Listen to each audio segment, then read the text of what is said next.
Show my picture. Welcome to When I Fell in Love with Hip Hop SCL. I'm your show host, Israel Picasso. We're tuning live from St. Louis, Missouri. Today's guest is, can you tell the crowd who you are and where you from? My name is Lady Kutz. I'm from Harlem, New York, by way of Jersey. Okay, by way of Jersey. Okay, so what was it like for you growing up in Harlem, New York? Um, it was colorful.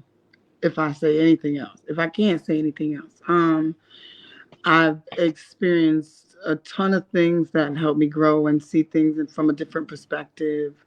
Um, it is the reason why I am who I am. Beyond fashion and music. Harlem has a different culture and different sides to it. There's uptown, east side, west side, downtown, whatever. But Okay, for me, the east side is always going to be home. right. Okay. So when did you fall in love with hip hop? I fell in love with hip hop when I was about 6 years old. My Uncle K Slay was DJing in the back with Dollar Bill. My Rest godfather, up, K Charlie Slay. Moe. Huh? Rest up, DJ K Slay. Absolutely. Um, he was DJing in the back with Dollar Bill. And my godfather Charlie Moe and the baddest girl in the Jacks. There's always one.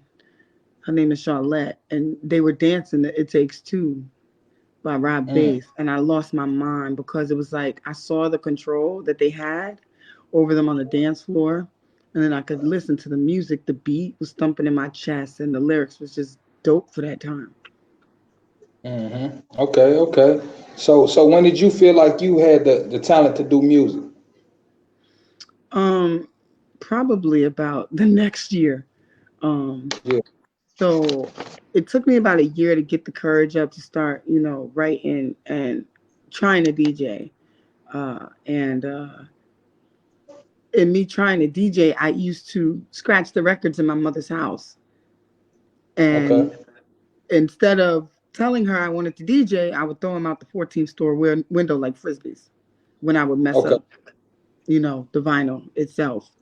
So that was kind of my real introduction, like just being in my room by myself and learning how to mix, listening to the different percussion sounds of the beats, mimicking what the rappers were doing, and just trying to find my space in this thing called hmm hip hop. Do you remember the first record you ever scratched? The first record I ever scratched was Ribbon in the Sky, I promise you. Okay. And I got my ass beat for it. Really. Yeah. I got the whooping of a lifetime. Let's just say Yeah, they Mama started wasn't giving me playing that. vinyl after that. Mama wasn't playing none of that. So, how did your peers feel about you traveling in this music journey? My dad was very overprotective, and he would always like try and see me after my events. My mom, not so much. I can remember probably on one hand how many times she's come to an event. I believe there's only two or three, but it was never anything lucrative for her. She's old school, so she's more like education, become a lawyer, a doctor, a councilman, the mayor, something. Just don't do anything non-traditional. And my pops is like, yo, if you can get it, get it. I'm gonna be here. That's what's up. That's what's up. So, do you remember like the first record that you ever worked on, and what was the producer you worked with? I'm talking The about the one that first record solidified you as an artist. Like I'm an for artist now. for me, the first Yeah. record I ever worked on was a song by G Dep. Okay. And it was originally on it was supposed to be on the remix albums or the second album that he was supposed to drop. Right? There's an album that's shelved since he's been locked up, and I'm hmm actually on it, and it's the Dance with Me remix. Okay. But because he got locked up and things happen, it's still on the shelf. Free But him. that Free. was pretty much my first solidified, situation, being in the studio with Rockweiler, Meth and Red, and Depp and Black Rob. Rest in peace to Black Rob. Yeah, I was gonna Um, ask you. That was gonna be one of the questions I was gonna ask you. Like, what are some of the celebs you came across? In this I came music? across pretty much everybody. Yeah. Everybody.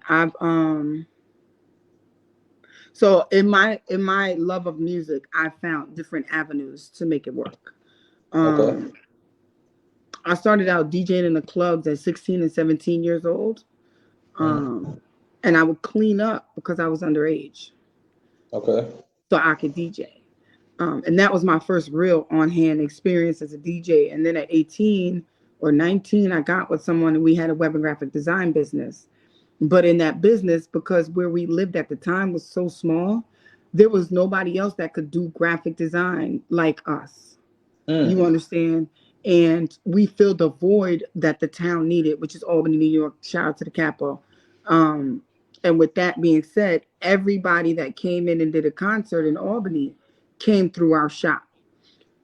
And with that happening, I was able to open up for almost everybody. I'm talking Lil Wayne, Nelly, Lil Kim, the Up and Smoke tour, Badass, the original Badass, Pink, Khalees, Usher, you name it, I was a part of it. Yeah. Down to me actually being requested to braid because the stylist quit for the 8701 tour and me, getting a couple gigs off of that. I Okay. danced back up for Pink, Britney Spears, Khalees, and Outkast. Mm. Um, for Arista on the New York Street team, I was one of the people that was handing out the flyers and putting up the posters for Jay-Z. Streets is watching the first time, Right there. and Reasonable Doubt.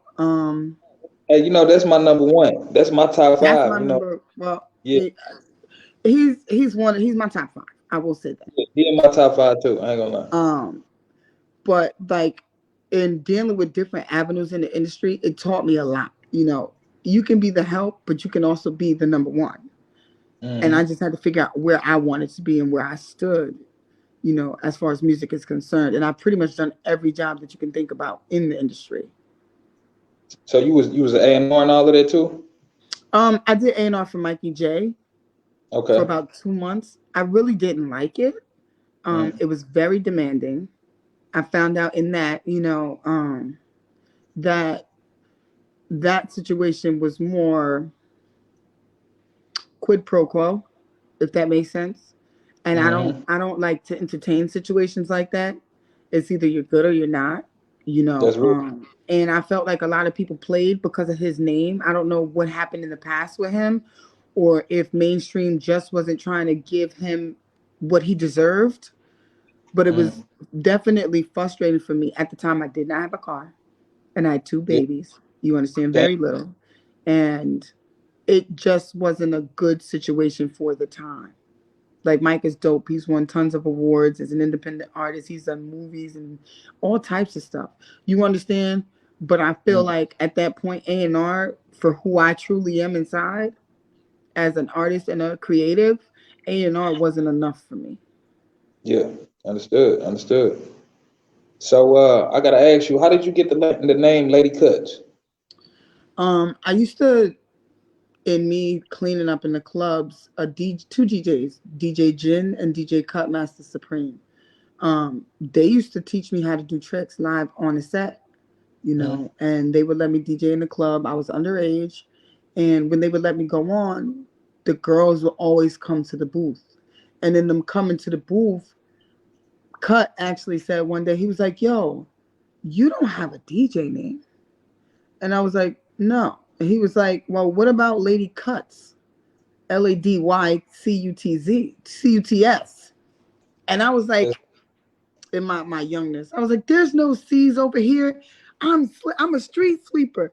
I'm gonna be a street sweeper. So yeah. everything's got to change. It's got to be a K, an I, and a Z because I'm different. I'm not like everybody." It was a big thing, but it ended up being Ladikutz as a homage to my uncle K Slay. Okay. Okay. That's what's up. That's what's up. Rest up. Rest up. That's a dope ass name too. I ain't gonna lie to you, shorty. Thank Uh, you. who are some inspirational artists, female artists that you might could pay homage to for like your style or whatever that not saying you got your style from them, but like that you could relate to for us like Um, I would have to say Lauren, Lauren Hill. um, Queen Latifah. Definitely Queen Latifah. Okay. Um, you know what's funny? Although I Hmm. only know one song of hers, the song was so big to me that Lady of Rage is definitely on the list because she was different at the time when No she came out. disrespect. You got the, not saying you look like her a little bit, like your face was. I swear to Yeah, God, yeah, the first. I'm like, damn, she remind me of Lady of Rage. Like, yeah. Lady of Rage is dope, and a lot of people under valued her. I think. Um, she was definitely a dope lyricist. yeah, she was, and for me, her unpolishedness and just her realness with the way she carried things out Mhm. made me fall in love with her with one song. Yeah. Um, so we have Lauryn Hill, Queen Latifah, Lady of Rage, right? And then Rem, you Okay. know, Remy. at a Okay. time in my life where Bronx in the house. I just I was so over music. I just was done with it. It was like a transition phase, and she came out with whatever. Okay.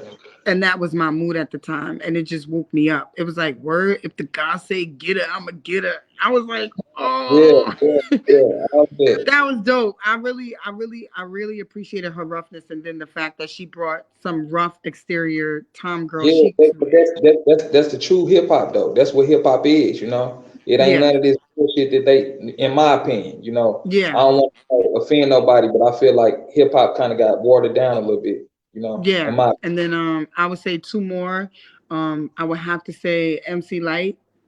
okay, definitely MC. Roughneck was definitely one of my favorite songs growing up. I felt like there was no back then. There was a lot of visual for us. It Mm, was more about the music. So yeah, for me, the way she came across on the track was very different, and it was aggressive, but back then it was a lot of conscious music, mm, and for Light and La to come out like they did, it was super dope. And my last one, only because I've had a personal encounter with her as a DJ.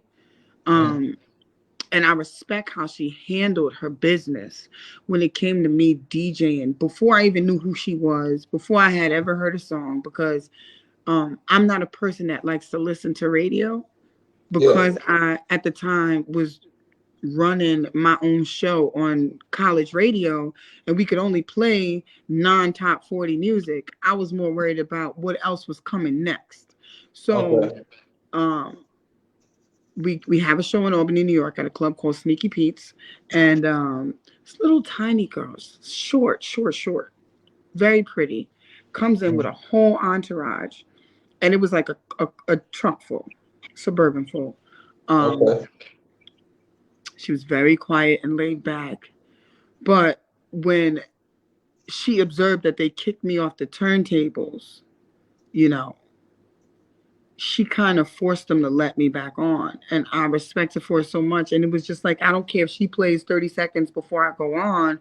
And then this guy gets on, who's my brother, who I love dearly. And I'm not going to say his name, but it was no shade. He was the top dog in Albany. mm, He actually still is. You understand? okay, And me just coming up as a female DJ, I kind of took the back burner to a lot of my boys, not only because they didn't know if I was capable, but because I really do feel like I needed a lot of work. You understand? But when she came in town, she made them put me on the turntables. And that woman is Nicki Minaj, and there's footage of it. So, you can go on YouTube and see Hollywood Hustle TV. There's actual footage of Nicki going in Sneaky Pete's and me being on the turntables on stage, with my boy Biz. It was really dope because it just made me feel appreciated, and regardless of what the politics are, we're all out here just trying to make a difference and a legacy for our families and just speak our piece. You understand? As female artists. okay, okay. So, can we talk about the record you did, Easy Target? Who produced that record, and why did you name it that? What was you trying to speak to the people? Like, what was the message behind it? Easy Target is produced by my boy Lavish Kurt. Okay. Okay. Kurt is a man who is very family oriented, but he's very transparent about emotion. And he was actually my neighbor, and we both did music, and we both knew, but we never had an opportunity to really like create magic yet. Like it just was, his schedule was crazy. He was videoing for people and creating his own album and his own body of work, and I was doing the same. But I had gotten upset one night, and I was so emotional. And this is the first time I learned about actually recording when you're really in the raw emotion.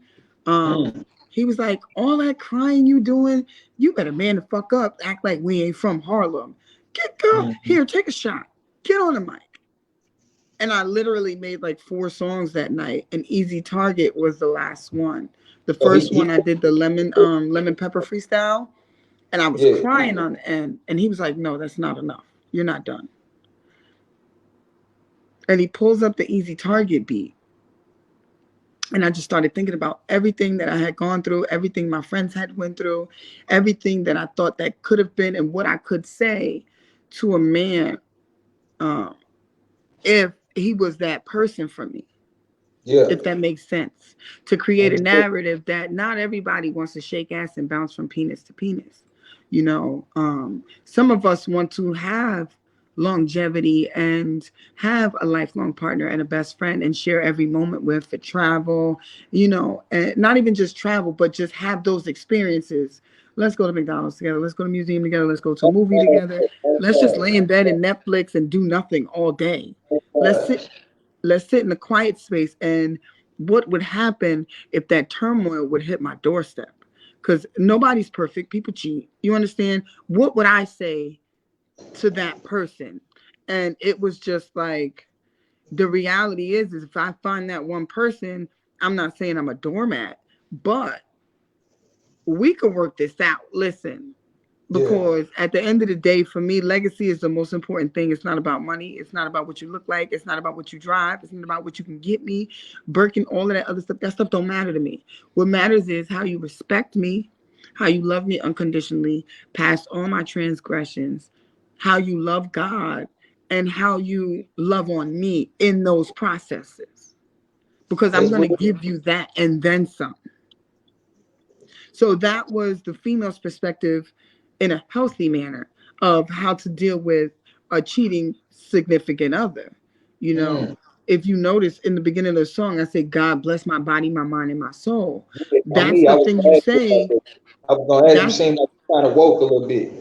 yeah, that's the thing you say when you're trying to clear your spirit. You Yeah, understand? And when you're trying to protect yourself.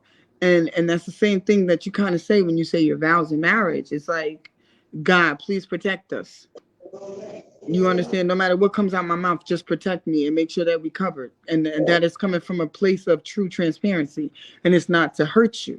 You understand? A lot of times we don't communicate properly, and it comes off as anger as women when it really is just hurt and passion. that's real. So That's real. that's really what that song was about. That's why at the end I say F and fucking nigga, we create legacies. I'm not just laying down with you to be having sex. I'm trying to Yeah, create a lineage of super freaking soldiers that we can set forth in front of the world, not only to be amazing at whatever they choose to do, but to put God's work forward. that's real. Rest up, Tupac. Yeah, Yeah, yeah. So, can I ask you a question though? What do you feel about all these rappers losing their lives to gun violence? I think it's time to change. I think it's time to stop glorifying things that don't need glorifying. I think it's time to start paying attention to what really matters. Hmm. And I got the opportunity this week to sit with Pop Smoke's mother. I lost my father last year in October, and it was really hard because it was such a public funeral, public situation that I kind of understood where they was their healing process was at. You know, you're really not allowed to heal publicly until 6 months after because the noise has quieted down. You know, Hmm. and it's not easy. And I lost my pops, but she lost her son. You understand? And as a mother, to lose one of my children, I can't imagine, you know? And so I got to tell her, you know, thank you for being so graceful in your transition, and just know that whatever happened was God's will.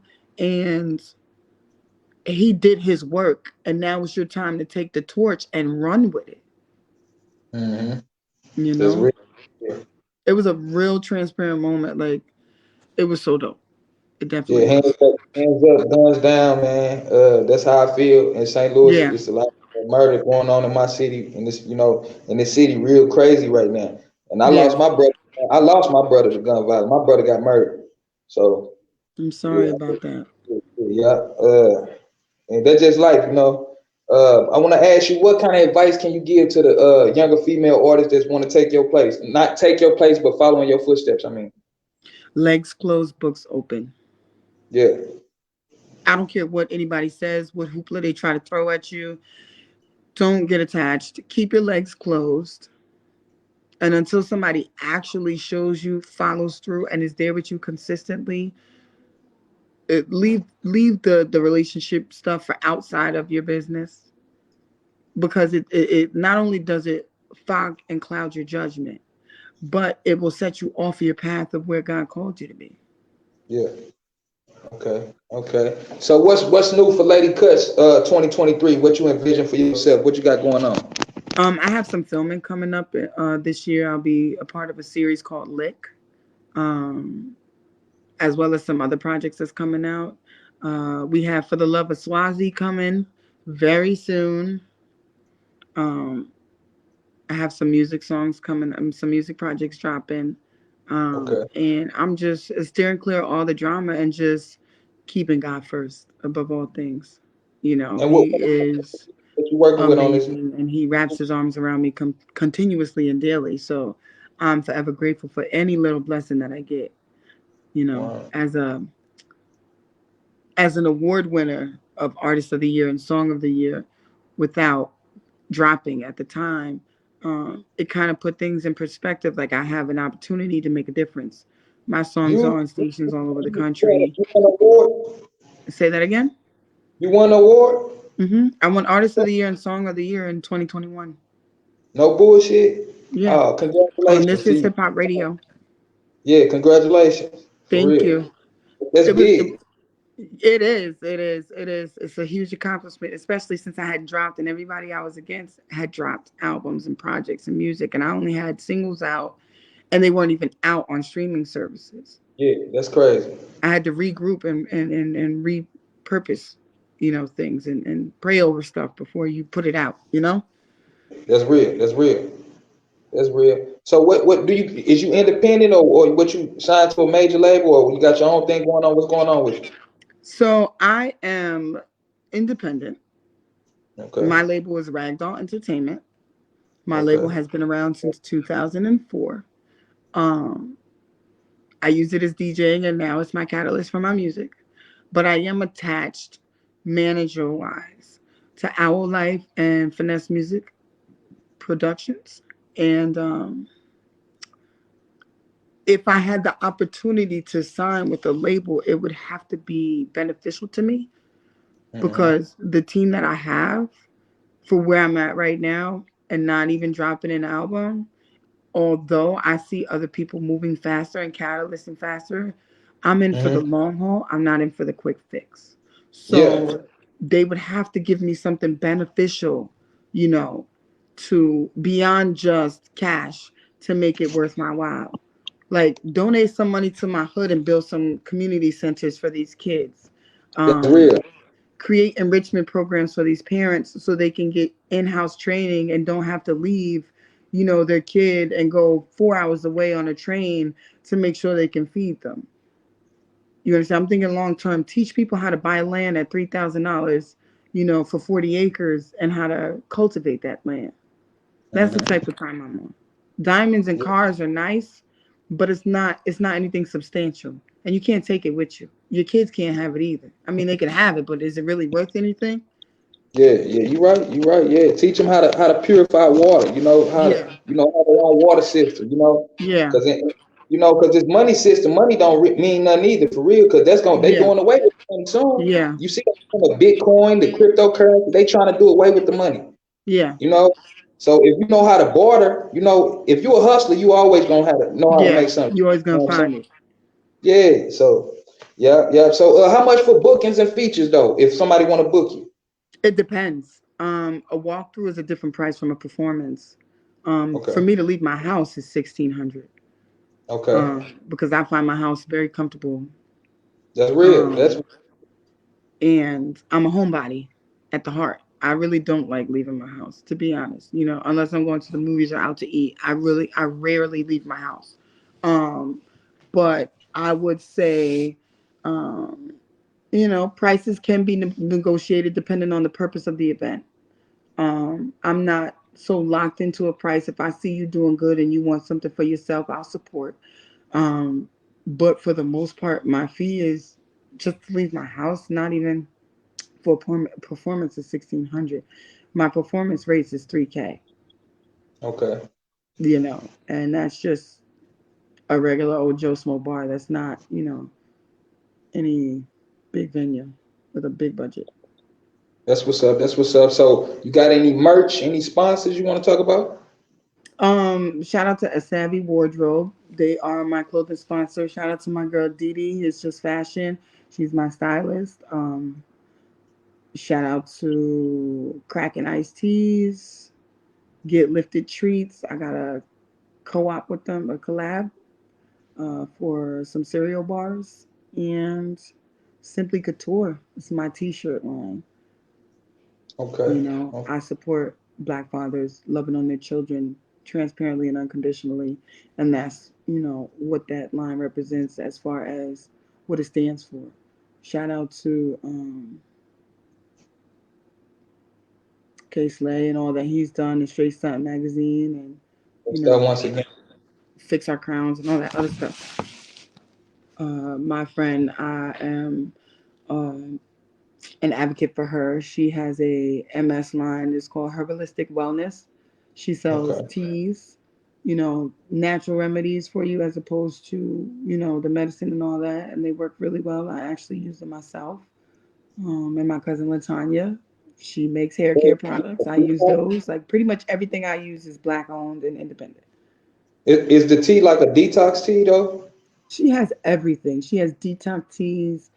She has immunity booster teas. She has weight loss teas. She has medical teas, for MS and stuff of that sort and that nature. Um, and she also has just regular booster energy teas as well. That's what's up. Soaps, lotions, CBD stuff, you know, pretty dope. My friend Emac has she sells weed trays and stuff like that, all custom, one on ones.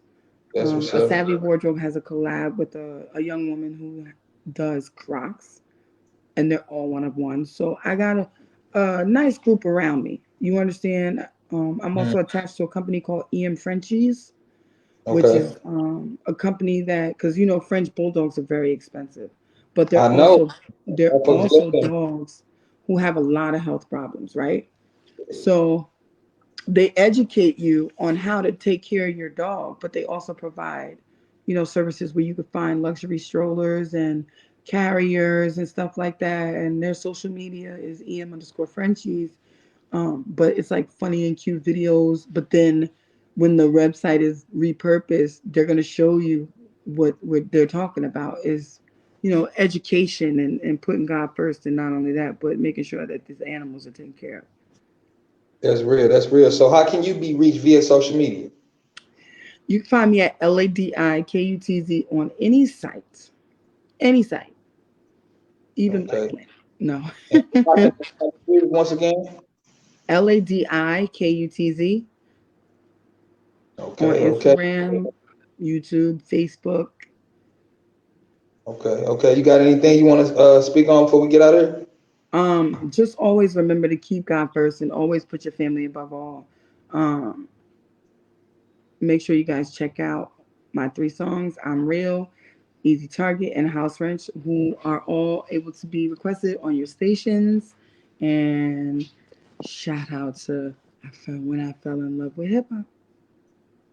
Appreciate it. Appreciate you coming on the podcast once again. This is another episode of When I Fell in Love with Hip Hop STL. I'm your show host, Israel Picasso. We tuning out. Peace. Peace. Thank you.